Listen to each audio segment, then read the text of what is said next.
Hello artists! Today we are going to be learning how to make this spooky self-portrait inspired by the artist Tim Burton. So to begin, we have our background piece of paper, and then we need to choose a color for our face. I think I'm going to do the light blue this time.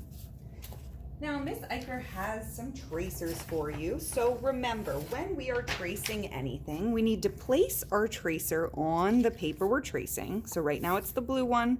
I'm going to set my background aside. And then remember, when you trace, we have to hold down the tracer with one hand and put our pencil on the colorful paper, not on the tracer, and just bring our pencil all the way around. Then when I'm done, I can move it and I'm gonna cut it out.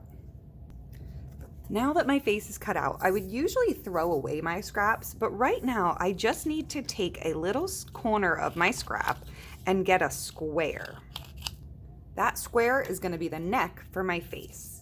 So now I am ready to set up my page. I'm going to take my face. I'm gonna put it kind of in the center of my paper. I don't want it too low and I don't want it too high because my neck's only so big. So you can put your neck down to see how high your head needs to go. And then you're gonna glue your head so that it's attached to your neck, because heads don't float above the neck. Our head's attached to our neck. So we can glue that down to our paper like that. Whenever we use a glue stick, we just wanna turn it up a little bit so we can see the glue. We don't need it out way too far. That's just gonna make a mess. So just up a little bit, and then we're going to put the glue on the back of what we're gluing. I never put glue on my background paper. That's because if I were to just put glue all over the background paper, I would have a lot of extra glue sticking out in places. And then my paper would be sticky and I'd have to wait for the edges to be done being wet glue so that I could paint on them. And we don't want that. So we always, no matter what classroom we're in, we always put our glue on the thing, not the surface. Okay, now that I'm done with my glue, I'm gonna screw it down so that nobody else gets extra glue bits in their cap, and then put the cap on. Now we are ready to add eyeballs. We are going to take a little strip of paper, and then I have cups for you to trace. So you're going to take your cup and we're going to use the bottom, not the top, because if you put the top down on the strip of paper, you can see it doesn't fit. So we're going to use the bottom of the cup and hold it down just like we would a regular tracer and push our pencil all the way around the outside. And we need to do that twice. So we have two eyes.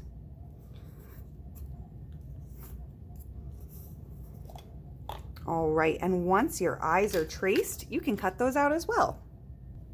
And now that our eyes are cut out, we can do the same thing we did with the head.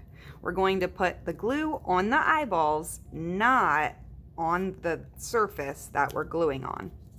So I put the glue on the back of the eyeball, flip it over, and stick it down.